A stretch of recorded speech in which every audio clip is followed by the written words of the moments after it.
Shoulder Impingement Syndrome by Killian, Lott. What is shoulder impingement?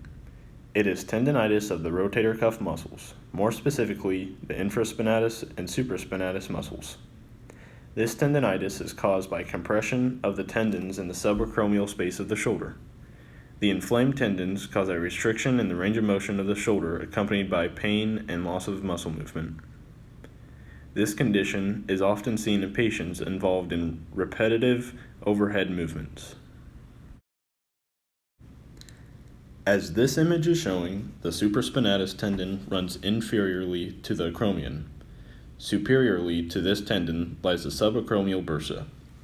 Both the acromion and subacromial bursa play a large role in causing shoulder impingement. The impingement is caused when rotator cuff tendons become compressed in the subacromial space.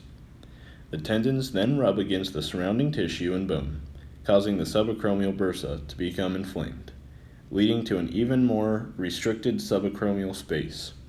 The inflamed tendons cause the decreased range of motion of the shoulder.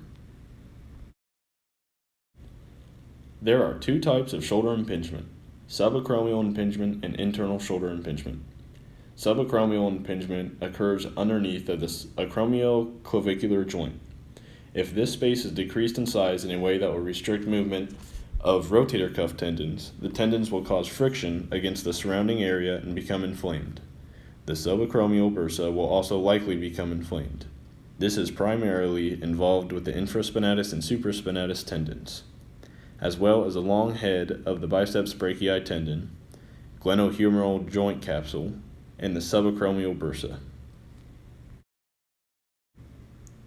Subacromial impingement can occur in two ways.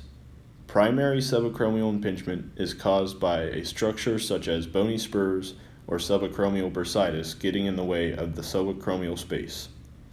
Secondary subacromial impingement is due to laxity, weakness in surrounding muscles, or decreased range of motion, limiting room for rotator cuff tendons to freely pass through the subacromial space.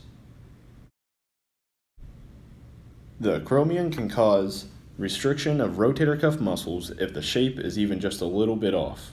The first photo shows a normal acromion ankle. The second and third photo shows a hooked acromion. Spurs on the inferior side of the acromion can also restrict movement of rotator cuff tendons. Internal shoulder impingement involves the articular side of the supraspinatus and infraspinatus tendons being pinched between the superior glenoid labrum and the superior humeral head. Patients often complain of posterior shoulder pain while performing overhead activities. Athletes that throw overhead are more likely to have internal impingement. The mechanisms of injury for impingement syndrome are repetitive overhead motions or activities, bony anatomy impinging on the rotator cuff muscles during motion, and decreased humeral head depression during shoulder abduction. Signs and symptoms will include pain with shoulder flexion and abduction, weakness in the rotator cuff muscles during shoulder motion, pain with external rotation of the humerus, and possibly a loss of shoulder function if the patient's pain is severe enough. Patients most commonly diagnosed with impingement syndrome are anyone involved in overhead activities, so people like construction workers and athletes, and also people suffering from a hooked acromion or bone spurs on the inferior side of the acromion. Differential diagnosis includes a rotator cuff tear, fracture of surrounding bony anatomy, calcifying tendinitis, and neoplasm, which is abnormal growth of tissues in the body. These all replicate the pain that impingement syndrome will cause, but special tests will differentiate these from impingement syndrome. The special tests for impingement syndrome are the near full flexion test, the Hawkins-Kennedy test, and crossover impingement test.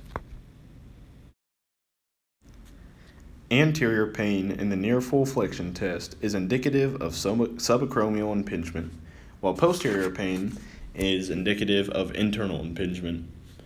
Pain produced with the Hawkins-Kennedy test indicates subacromial impingement, as internal impingement will not cause pain with this test.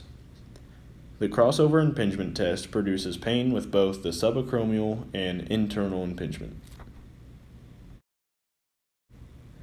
Patients predisposed to impingement syndrome include those with bony growths along the acromion, patients with weak rotator cuff muscles, those with a humeral head that glides superiorly during shoulder abduction, and patients with thoracic kyphosis. When treating impingement syndrome, the number one goal is to restore pain-free and powerful movements of the shoulder joint.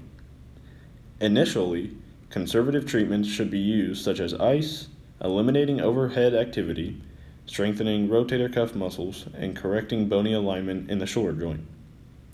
Surgery may be required if imaging suggests so, or if conservative treatments do not show improvement. Patients should be referred to a physician or a surgeon if conservative treatments do not show improvement of their injury. Patients are also instructed to eliminate overhead motions while attempting to treat impingement syndrome. Due to the pathology of impingement syndrome, the Mulligan Technique may not be beneficial. But to attempt the Mulligan Technique for impingement syndrome, exteriorly rotate the humerus, upwardly rotate the scapula, and proceed to go through shoulder abduction and flexion.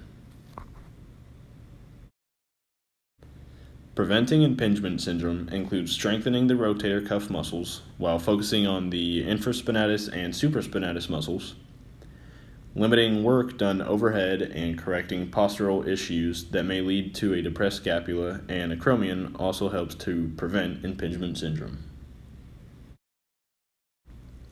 Finally, the Piquant analysis for shoulder impingement included a 29-year-old female rock climber suffering from impingement syndrome.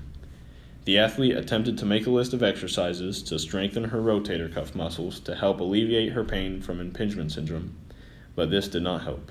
A group of physical therapists then used manual therapy, therapeutic exercises, and home exercises on the athlete. The outcome was the patient returned to rock climbing pain-free and had a greater range of motion in her shoulder joint compared to before her rehab. The time for this case was 6 weeks total from the time of injury to her recovery. Thank you for listening, and I hope this presentation was useful in your education on shoulder impingement syndrome.